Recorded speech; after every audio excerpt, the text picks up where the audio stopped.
Hello, hey, I'm back again. I'm going to try to make this video work. This is James Robinson. I was doing one a while ago and I was interrupted. I have got to get me a tablet.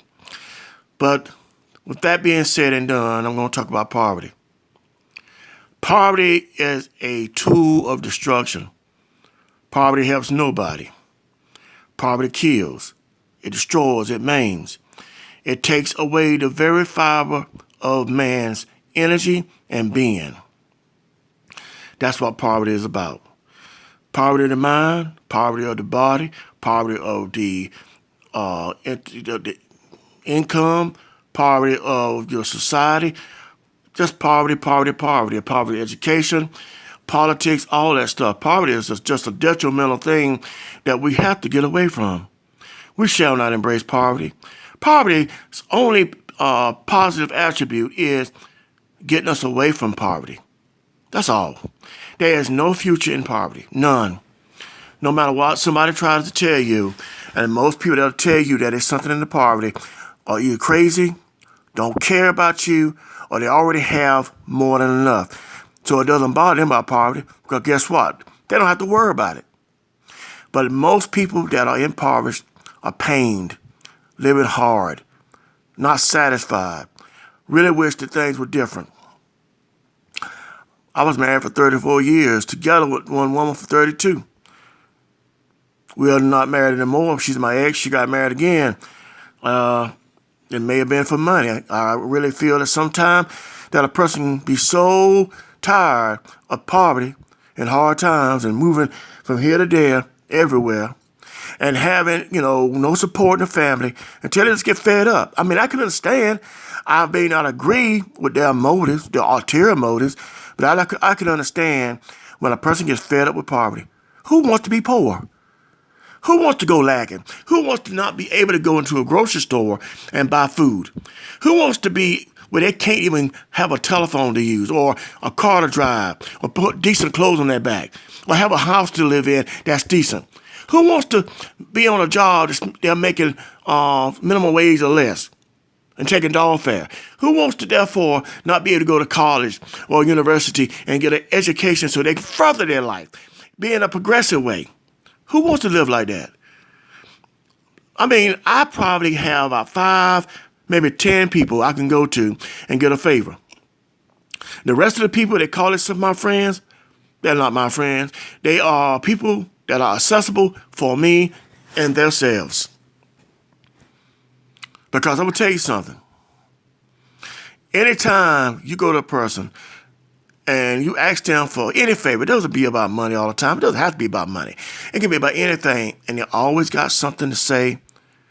You can bet your bottom dollar that person's not in your corner, and the person don't care about you. But that's beside the point. My thing is I want to be able, but I don't need anybody. And I'm saying it like this. You have to be able to take care of yourself. Well, you don't depend upon somebody else for your livelihood or somebody else for the things in life you need. Take care of yourself. There are many children that are impoverished nowadays in the earth, all around the earth. They can't eat. They don't have any clothes. They have nowhere to stay. If they do, it's not decent. Some of them can't go to adequate schools. They can't eat the nutritious food they need for their bodies to grow. They can't go to the doctor or to the health practitioner. All the basic necessities that you need, you can't do because of poverty. There are millions and millions of young men and women of all shapes and colors, nationalities and cultures that cannot go to college. Not because they're not intellectually gifted or capable. It's because they don't have any money. Oh, there are grants out there, sure, but not everybody can qualify. And even if they do, there's not enough of them to go around for everybody. So poverty, in actuality, is a curse. It's a curse. You can say whatever you want to say about it. Poverty is not a blessing. And you don't need to be poor in order to be spiritual or holy. You don't have to be poor in order to therefore be close to God. You don't have to be. Those are old cliches that has to go into the trash can where they belong. No one has to be poor in order to reach God. So, in other words, God must be a poor being in order for you to reach him or her as being impoverished. Because otherwise, God doesn't love rich people. Many people quote the Bible scripture about it's easier for a camel to go through the eye of a needle than a rich man to go to heaven. What that means, when a man has taken his education, his accolades, his title and positions, and his worldly accumulations, and have placed that over other people and things, and even the very nature of himself, he has therefore sold himself out, and he does not belong into the kingdom of heaven, which is the higher consciousness of God and man. Rich people can go to heaven just like poor people. That's like poor people. It has nothing to do with your finances. It has all to do with your impoverished mind. You can be wealthy financially and impoverished spiritually and intellectually, and vice versa, physically. You can be wealthy intellectually and physically and be impoverished financially. Either way it goes, poverty stinks. I don't want to be poor. I don't want to be poor. I don't like being poor. I don't like being without money. I don't like not having. I don't like when I have to therefore work my ass off and I get taken advantage of by people that want to pay me and they want to bring up God or whatever else in the midst of it as if they don't have to pay you for anything. I don't like that. That's not fair. And it's not fair for me not to pay a person what they're worth. Poverty of the spirit. This earth is filled with people's world that are impoverished. Our worlds are impoverished upon a fertile, beautiful earth. And we don't really even understand it. We think everything is fine. You know? And like I said before, I mean, love can only carry you so far. When you're going through this and that all the time, and a lot of times it's not our fault. The man or the woman working themselves to death to try to make ends meet. I know. I worked for 5 to 6 years, 7 days straight, every day, never took off, to make money for my family, to feed them, to pay bills, to do this and that. And it ended up costing me my marriage. Not all by itself. Now, I'm not going to say all by itself, but it was a part of it. Because even though I was trying to do what I was trying to do, I felt in the righteous way, in the moral way, I was failing when it came down to the emotional way. And the same way that my ex failed when it come down and to the intellectual way, the spiritual way, of the knowledgeable way. Now understand that we do what we got to do on this earth. Being poor, sometimes it's a choice and sometimes it's not. Sometimes people are just poor based off of circumstances beyond their imagination and abilities to cope. They really have nothing to do with it. They can't change the situation all the time. Sometimes it's just the way it is. If we could change our lives, and we can make everything perfect for us and work well for us like we want it to, we wouldn't have any problems. But again, that's poverty. Life in itself is poverty. Life in itself is poverty because it gives a little and it takes a lot.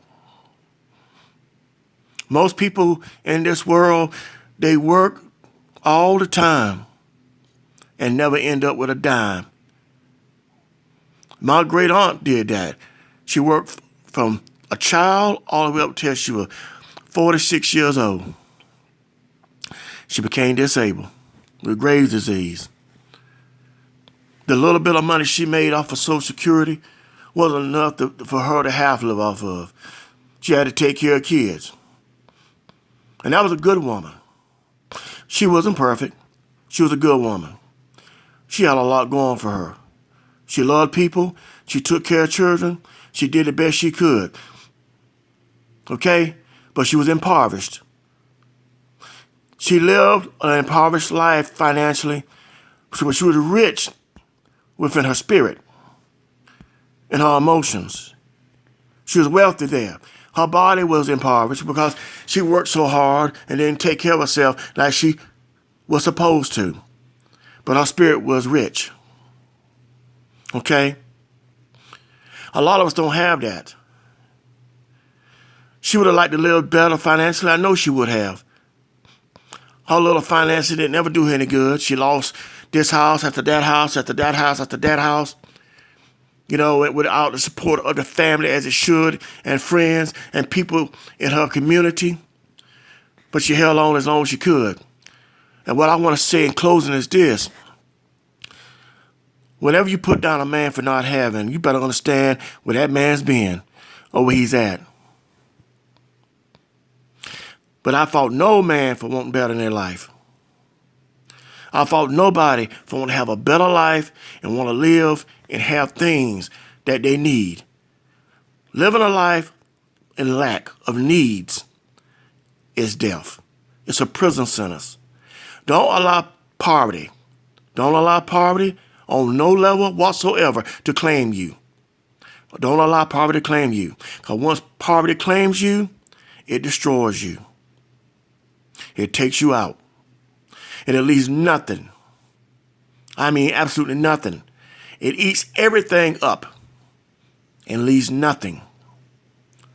That's why we have to rid the earth and the world of poverty. If we're ever going to have a chance at redemption and reformation and resuscitation, we got to get rid of poverty. Poverty can't last. Poverty cannot stand to exist, because if it does, we won't be around, I can tell you that. We'll be done. Peace.